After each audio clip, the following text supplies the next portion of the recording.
అందరికి నమస్తే అండి. మనగడం లక్స్కి స్వాగతం. ఈరోజు మన వీడియోలో కరివేపాకు చెట్టును కొమ్మల ద్వారా ఎలా పెంచాలో వీడియోలో చూపించబోతున్నాను. అలాగే కరివేపాకు చెట్టు గుబురుగా హెల్తీగా పెరగాలి అంటే ఎలాంటి ఫర్టిలైజర్స్ ఇవ్వాలి, ఎలాంటి జాగ్రత్తలు తీసుకోవాలో కూడా ఈ వీడియోలో చూద్దామండి. వీడియో స్కిప్ చేయకుండా కంప్లీట్గా చూడండి. ఓకే అండి, వీళ్ళకి వెళ్ళిపోదాం. ఒక సిస్టర్ అడిగారండి, కరివేపాకు చెట్టును కొమ్మల ద్వారా ఈజీ మెథడ్లో ఎలా పెంచాలో చూపించండి అని. సో చూసేద్దాం. ఇదంతా మన గార్డెన్లో ఉన్న కరివేపాకు చెట్టు అండి. చూడండి ఎంత హెల్తీగా ఉంది, ఎంత బుష్గా ఉంది.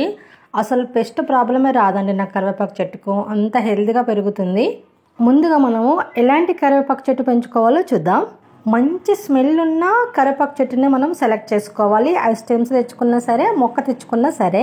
కొన్ని కరివేపాకు చెట్లు పెద్దగా వేపుగా పెరిగిపోతాయండి, హెల్తీగానే ఉంటుంది కానీ వేపుగా పెరుగుతాయి, కానీ స్మెల్ ఉండదండి. టచ్ చేస్తే కూడా స్మెల్ ఉండదు, ఆకు నలిచి చూస్తే కూడా స్మెల్ ఉండదు అన్నమాట.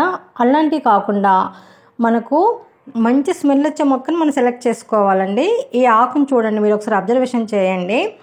ఆకు కొద్దిగా పల్చగా ఉంటుంది, అలాగే సైజు కూడా మీడియం సైజులోనే ఉంటుంది. కలర్ కూడా ఎక్కువ మరి డార్క్ గ్రీన్ కాకుండా లైట్ డార్క్ గ్రీన్ ఉంటుంది అన్నమాట. ఇలాంటి మొక్క తీసుకుంటే మంచి స్మెల్ వస్తుందండి, ఎప్పుడు లేతగా ఫ్రెష్గా ఉంటుంది అన్నమాట. కరివేపాకు చెట్టు ఒక్కసారి పెట్టుకుంటే లైఫ్ టైం ఉంటుంది కాబట్టి మంచి స్మెల్ ఉన్న మొక్కనే తెచ్చి పెంచుకోవాలి.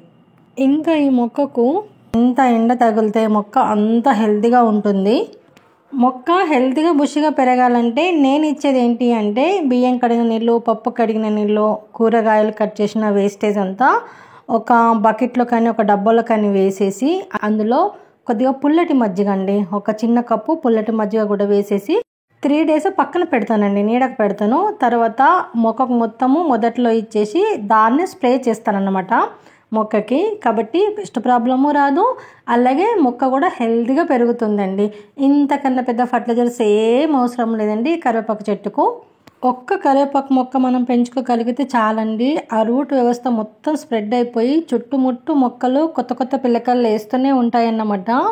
ఒక వనంలాగా తయారైపోతుందండి, అంతా పెరుగుతూనే ఉంటుంది. అసలు దానికి అంతం అనేదే ఉండదు, మనం ఎంత కొట్టేసినా సరే అది చిగురిస్తూనే ఉంటుందండి.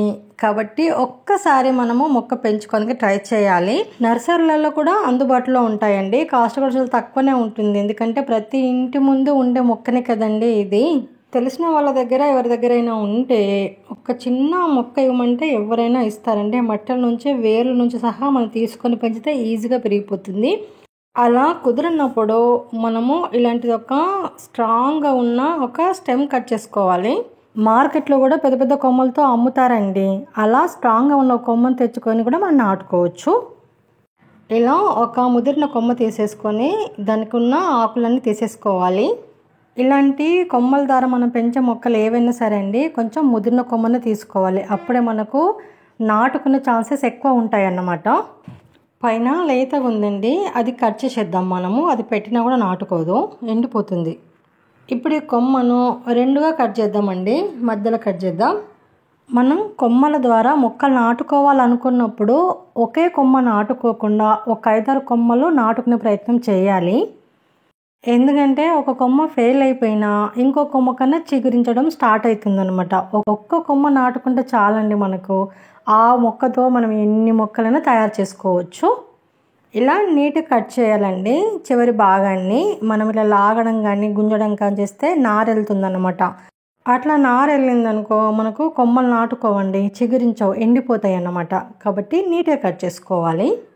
ఈ కొమ్మల్ని మనము నీళ్ళలో పెట్టేయాలండి. ఒక 1 week 10 days నీళ్ళలో పెట్టేస్తే మనకు చిగురించడం స్టార్ట్ అయిపోతుంది అనమాట. చూడండి, నేను ముందే ఆల్రెడీ 2 కొమ్మలు పెట్టిన, రిజల్ట్ కోసం మీకు చూపిద్దామని. ఇలా మనము కొమ్మల్ని మనం నాటుకునే ముందు నీళ్ళలో పెట్టడం ద్వారా నీళ్ళల్లో ఉన్న భాగం అంతా, చివరి భాగం అంతా మెత్తగా అయిపోతుందండి, సాఫ్ట్ అయిపోతుంది అన్నమాట. అలా అవ్వడం వల్ల రూట్స్ తొందరగా వచ్చేస్తుంది అన్నమాట. కాబట్టి కొమ్మ తొందరగా నాటుకొని మనకు చిగురించడం మొదలవుతుంది. మనం 1 month కంటిన్యూగా నీళ్ళలో పెట్టినా కూడా రూట్స్ వచ్చేస్తాయండి ఈ కొమ్మకి, అంత బాగా రిజల్ట్ ఉంటుంది. అలా నీళ్ళలో పెట్టడం వల్ల ఆల్రెడీ చిగురించడం స్టార్ట్ అయిపోయింది కాబట్టి మొక్క కూడా తొందరగా పెరిగిపోతుందండి. ఇలా నీళ్ళలో పెట్టకుండా మనం కొమ్మల్ని డైరెక్ట్ మట్టిలో పెట్టడం వల్ల చాలా వరకు కొమ్మలు ఎండిపోయే ఛాన్సెసే ఉంటాయండి. కాబట్టి ఖచ్చితంగా ఇలా ప్రయత్నం చేయండి. ఎవరైతే కొమ్మల ద్వారా మనం ఏ మొక్కలైనా సరే, ఇప్పుడు మన పూల మొక్కలైనా సరే, ఇలాంటి మొక్కలైనా సరే మనం కొమ్మల ద్వారా పెంచుకోవాలనుకున్నప్పుడు ఈ మొండి మొక్కలండి ఒక్కసారి నాటుకుంటే పర్మనెంట్గా ఉంటాయి, కానీ నాటుకోవడం మాత్రం చాలా కష్టం, కొమ్మల ద్వారా పెంచే మొక్కలు అయితే ముఖ్యంగా. సో మనము కొత్త కొమ్మలను అయితే నీళ్ళలో పెట్టేసినాము. ఆల్రెడీ నీళ్ళలో పెట్టిన కొమ్మల్ని మనం ఇప్పుడు మట్టిలో నాటేసుకుందాం. మనము ఏ కొమ్మలు నాటుకున్నా, ఏ మొక్కలు పెంచుకున్నా సాధ్యమైనంత వరకు సాయిల్ మిక్స్ని మనం రెడీ చేసుకోవాలి. సాయిల్ మిక్స్లో పెట్టడానికి ట్రై చేయాలి. నేనైతే ఒక మొక్క నాటుతున్నాను అని అంటే అది పెద్ద టబ్బులోనే పెట్టుకుంటానండి. చిన్న టబ్బులో పెట్టేసి మళ్ళీ అందులో షిఫ్ట్ చేసేసి ఇంకా అవన్నీ చేయను అన్నమాట. నేను డైరెక్ట్ పెద్ద పెద్ద టబ్బులలో పెట్టేస్తాను, ఇక పర్మనెంట్ ఉండిపోతుందని. మ్యాక్సిమం పర్మనెంట్ మొక్కలన్నీ నాకు నేలలోనే ఉంటాయి, పెరట్లోనే పెంచుకుంటాను నేను. కానీ నేను వీడియో కోసం నేను టబ్బులలో కంటైనర్లో పెట్టి చూపిస్తానండి, ఎందుకంటే టెర్రస్ గార్డెన్ చేసే వాళ్ళు ఎక్కువగా ఉంటారు కాబట్టి. ఇలా మనం డైరెక్ట్ పెద్ద టబ్బులలో నాటుకోవడం వల్ల బెస్ట్ బెనిఫిట్ ఏంటి అంటే మట్టి ఎక్కువ ఉంటుంది కాబట్టి తొందరగా పెరిగిపోతాయి. అందుకే మీకు కూడా నా అడ్వైస్ ఏంటంటే మీరు ఏ మొక్కలు నాటుకున్నా పర్మనెంట్ మొక్కలు అయితే ఖచ్చితంగా పెద్ద పెద్ద కంటైనర్లో పెట్టుకోవడానికి ట్రై చేయండి.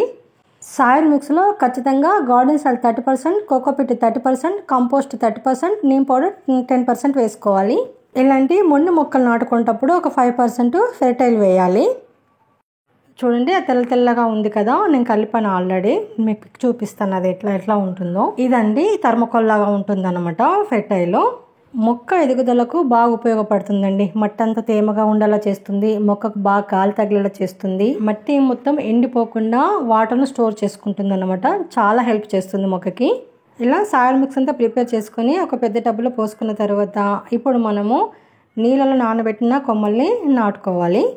కొంచెం మట్టిలో ఒక 2 ఇంచుల వరకు ఉండేలా పెట్టాలండి. అక్కడ పైన చిగురిస్తుంది చూడు, అది పైకి కనిపించేలా మనము నీళ్ళలో అయితే ఎంత భాగం పెట్టినామో అంతవరకే మట్టిలో ఉండేలా చూసుకోవాలి. ఎప్పుడైనా కూడా కొమ్మలు నాటుకునేటప్పుడు కొంచెం మట్టిలో డీప్గా పెట్టడానికి ట్రై చేయాలి. కొంచెం దూరంగా ఇలా 2 కొమ్మలు నాటేసుకొని నీళ్లు పోసేస్తే సరిపోతుంది. తేమ ఆరిపోకుండా నీళ్లు పోయాలి మొక్క నాటుకునే వరకు. సాధ్యమైనంత వరకు ఇలాంటి మొండి మొక్కలు వర్షాకాలంలో పెట్టుకోండి. వర్షాకాలంలో నాటుకోవడం వల్ల మట్టి అంత తేమగా ఉండి తొందరగా పెరిగే ఛాన్సెస్ ఉంటాయండి. ముఖ్యంగా ఈ కరివేపాకు చెట్టు నవంబర్ టు డిసెంబర్ మధ్యలో పెట్టాలండి. ఖచ్చితంగా నాటుకుంటుంది, తొందరగా ఎదుగుతుంది. ఇలా మనము స్టెమ్స్ నాటుకున్న వెంటనే నీళ్ళు పోయాలి. ప్రతిరోజు నీళ్ళు ఇవ్వండి. మొక్క చిగురించేంత వరకు తడారిపోకుండా చూసుకోండి, అంతే అండి. కొమ్మల ద్వారా కరివేపాకు చెట్టును పెంచాలనుకుంటే ఈ మెథడ్ ద్వారా పెంచండి, సూపర్ రిజల్ట్ ఉంటుందండి. తొందరగా నాటుకుంటుంది, అలాగే గ్రో అవుతుంది.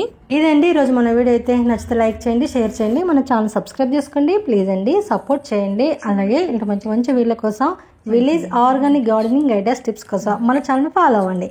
Thank for watching. Happy gardening.